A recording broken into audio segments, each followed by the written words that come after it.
भाई हो देखो ऊपर ऐसन तो होई एकरा नीचे कैसन। भाई हो देखो ऊपर ऐसन तो होई एकरा नीचे कैसन। हमारा बुझाला ई झकास हो। पातर पातर होठ लाली पॉप लागता, चोलिया में दूगो आलू चॉप लागता। आ एक नंबर माल जिला टॉप लागता, आ एक नंबर माल जिला टॉप लागता। आ पतली कमरिया लापालॉप लागता। भाई हो देखो ऊपर ऐसन तो होई एकरा नीचे कैसन। हमारा बुझाला ई झकास है।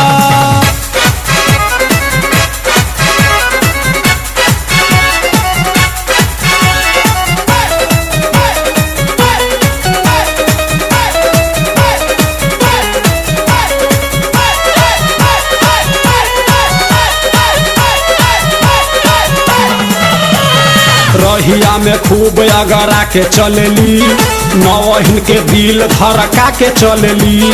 आ छोटे छोटे कपड़ा चढ़ा के चलेली, आ छोटे छोटे कपड़ा चढ़ा के चलेली। आ से कसी बदनिया देखा के चलेली। भाई हो देखो ऊपर ऐसन तो होई एकरा नीचे कैसन। हमारा बुझाला ई झकास है।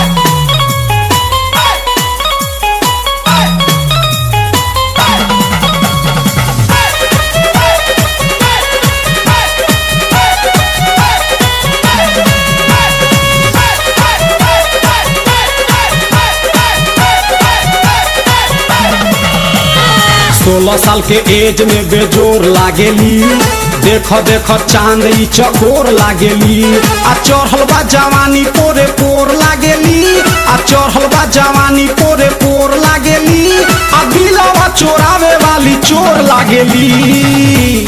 भाई हो देखो ऊपर ऐसन तो होई एकरा नीचे कैसन। हमारा बुझाला ई झकास है।